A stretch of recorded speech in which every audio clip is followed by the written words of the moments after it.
guys, Sarah here. Thanks for coming back to my channel. If this is your first time here, then welcome. Today I am in the 2019 Nissan Frontier, the Pro 4X model, which is the off-roading version. Starts at about $34,000. The Frontier has not been updated in the United States since 2004, so we are about 15 years strong on this puppy. And you can kind of see, I mean, I'll show you the interior and stuff, but there's a lot of things that are not super modern. But at the same time, you can get this truck, just the basic Frontier, for about $19,000. It is going to be a manual, but that really, you can get a lot of truck for your money. It's a great like work truck as well. And also, why this is a great truck is the sales have actually increased a lot in the last like 5 years. Last year in 2018, there's about just under 80,000 sold in the United States alone. Let's go back onto this one. The key, again, 2004 Magic, is you have the regular key. Very, very basic fob as well. So no keyless start, no keyless entry, none of that stuff. Fun fact, actually, I took this out running errands the other day, and for girls at least, having a purse and a key, it's so much easier to have keyless entry, so I had to dig through my purse to find it, but you don't really need to do that, I guess. So let's turn it on. Actually, you know what, let me show you the interior, exterior, all of that, and then we can take it on the road and I'll turn it on there.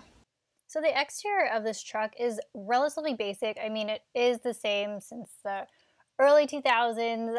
I personally like this style of truck. I'm kind of, I don't know, against like the new ones, but you see there's still some lines, all of that. You can look at the nice big tires, they're 19s, the Hancooks. I love the Brain Hankook, actually. They're great tires. I have them on a couple of the cars I own anyways, but you can see the rims. You can see the just a little line going across the side. I couldn't go too much farther back because, you know, there's a lake there. Pro 4X badging on the back of the trunk, which I will go ahead and take you in just a hot minute. But you can just see the back here. It just looks nice. Sorry about that glare from the side. You see the Frontier badging on the back, of course. And then just the nice big view of the truck. You have the racks on the top, everything going for you right there. And it's a good truck. Now for the tailgate, you can lock it with the regular key, which is nice. Just pull it. And it comes down. Pretty, I mean, standard stuff. This doesn't have a liner. It has like the special coating on it though. But you can always get a liner. And then of course the cover's on there. The back light as well. And then to put it up, oof, you lift. It doesn't just close, so you have to actually like slam it, which is not the most ideal for a small woman, but still, it works. So to get in, you have to use the key, press the unlock button, and it is pretty basic. It does come with the luxury package, so you have the better leather, you have the 10-point or 8-point seat for drivers and 4-point for passengers. You have all the fun Pro 4X badging in there, and then on the floors as well, which is very nice, and of course the basic seat maneuvering. You have your cup holder, like a big cup holder here, all that. And then let's look more on the inside. Here are those gauges. They are super old school, pretty basic. I mean, it tells you everything you need. You can see I've actually been getting 20 miles per gallon, which is pretty good for this car, especially going around town with just a little bit of highway driving. Now on the steering wheel, you can change your modes here for the different music. And then click to change your different channels. Talk on the phone, volume button. Of course, you have your horn in the middle. You can do your cruise control on here, turn it on, off, cancel, all that, super easy. And then we have your mirrors on the side, the downhill thing, help, oh my gosh, that thing. Turn your cargo lamp in the back on and off. And that's about it just on the steering wheel section. You don't get a lot. Oh, of course you have your windshield wipers on here. You have your lights and turn signals on this side. So very nice, very basic. Really just don't need too much. And of course on the door, you have your window lock the doors, and rolling the windows on and up over here. So this screen is actually new for the 2019. It is a whopping 7 inches, where I'll show you like from the back. It's just teeny tiny. It is touchscreen. You do have apps in here, which gives you like traffic. You can put your own apps in there. Facebook, online search, all that stuff. We have navigation. You have your maps. We do have a CD player, which a lot of cars actually are getting away from that, which I kind of miss. I do like the basic CD in here. We have Sirius XM, all of that. You can do your phone. You can have night mode, and auto or day mode, whatever you want. All of that. We do have the dual zone temperatures, which is nice. It's not on because it's loud, but yes. And then we have our heated seats. So you can have just regular buttons for high and low, traction control. Oh, sorry. You have your backup sensors. We can turn on and off. It's just a hit.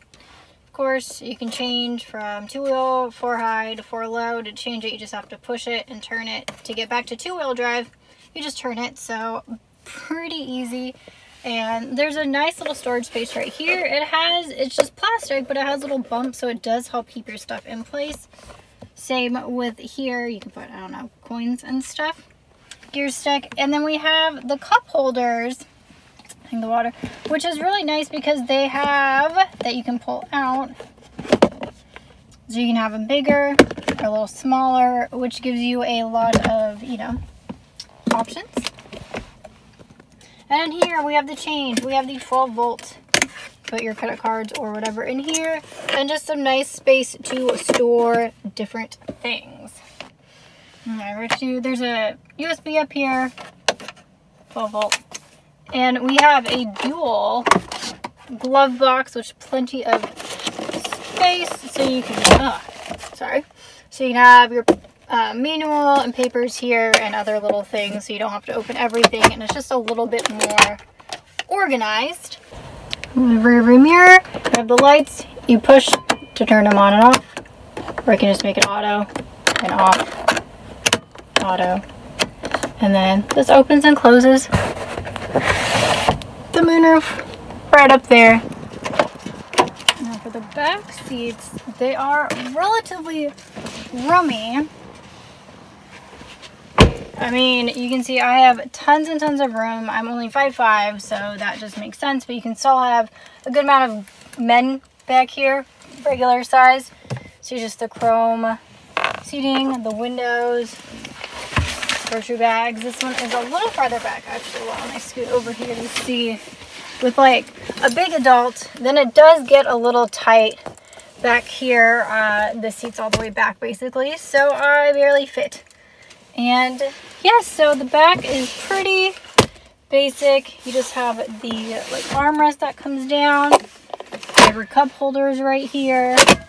And then a cup holder in the door for like a big bottle. And that is basically it. So pretty sparse. You can get a better look at the stitching right here. So under the right seat is just a little bit of storage. They do get a first aid kit. On that side is just the speaker, so there's nothing there. But yeah, not much storage, nothing like super sneaky, nothing special hiding. Under here, to lift this seat, you just pull this, you use your other hand to lift that up, which I can't do while filming. And then put the seats down, pull this, it lays flat. You have your jack back there. I swear these lay flat.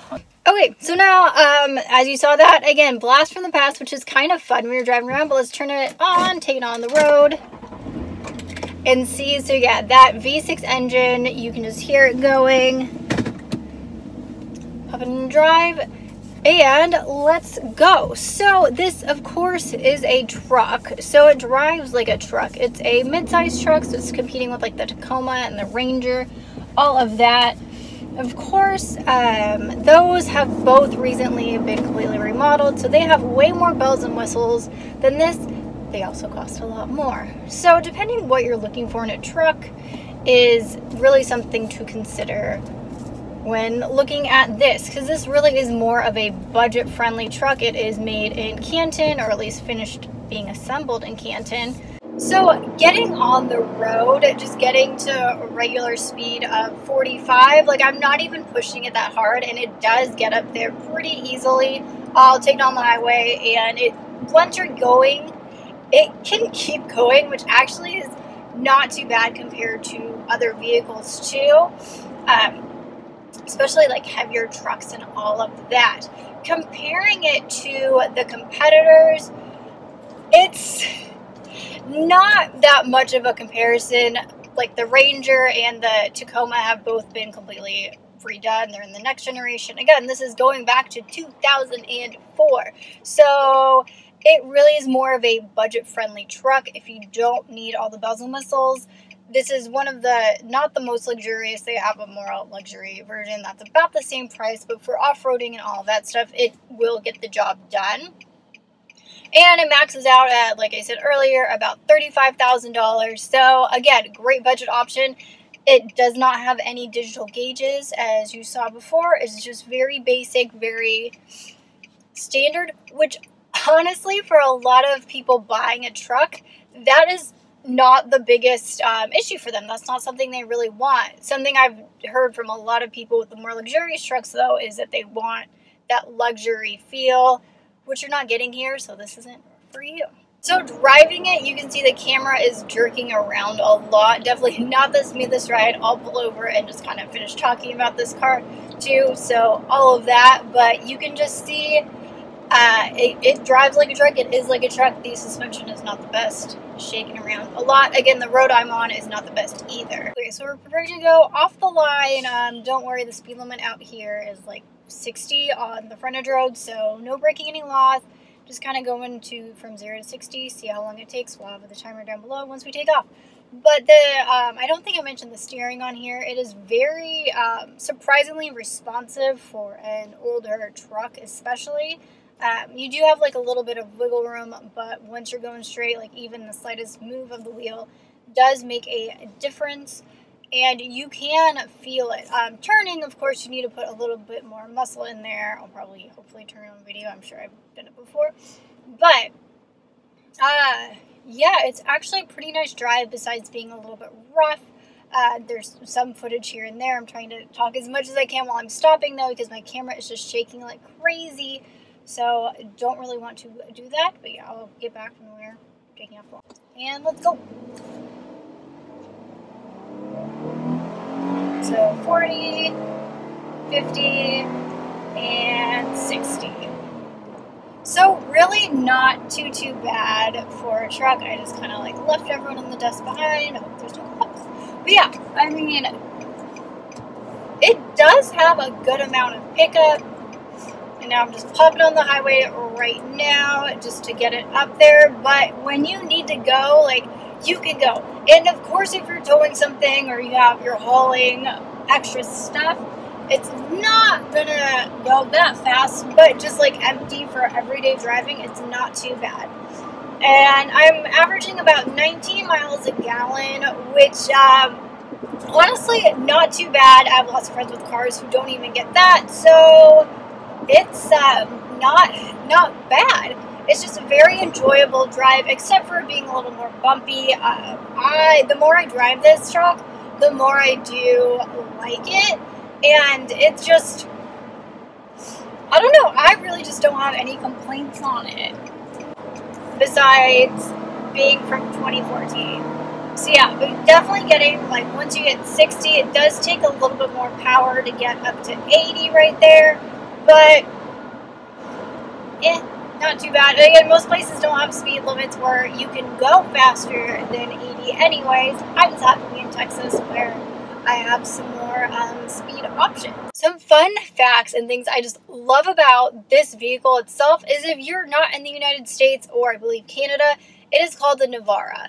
And it is on the 3rd generation. So the Navara everywhere else in 2014 got in the next generation. The United States did not get that. Honestly, with the sales increasing in the United States since 2014, I believe it was 13 that it really started to go up, there's not that much of a need to get the next gen, but I would love for us to have it, hopefully eventually Nissan. See how we do. They just redid the Titan, which is crazy nice. This does have the Midnight Edition package where you can get, which is all like blacked out and stuff, so it does have a lot of cosmetic updates to it. Just the heart and soul of this vehicle is still stuck in the mid-2000s. So let me know what you think about this truck, if you have it, if you've driven it, if you have the Navara and you've driven it, or have the 3rd gen of Navara even, let me know too. I want to know down below, and having just a basic truck, is that something you're really looking for? Or what are we shopping for nowadays with trucks? Would I get this truck with my own money? Honestly, I have no use for a truck, so I would not. If I was looking for a truck, I mean, this has such a great place in the market for just hauling around, towing stuff, doing your thing. It is relatively powerful. It does what you need to do. Off-roading, it definitely can get the job done. I'll have a link down below for a different video off-roading this vehicle, since I did not get a chance to, but I have plenty of friends who've told me all about it. But anyways, it does the job. It does what you need to do. Me personally, like I said earlier, I don't have a use for a truck, so I would not buy it. I would highly recommend anyone checking out this truck. It's a great value. If you don't need the bells and whistles, you don't need all the extra little things in there, so you are saving money with this truck. You can do everything you want to do that you need to do, and if you like driving stick, like, you can seriously get one of the best deals out there. So thank you guys so much for watching this video. I hope you enjoyed it. Make sure you give it a big old thumbs up, especially if you made it this far, because I'm assuming you like it. And make sure you hit that subscribe button down below so you can see all my other videos. And of course, if there's anything else you want to see me do, let me know in the comments and I will work on reviewing them. And I will see y'all next time. Bye-bye.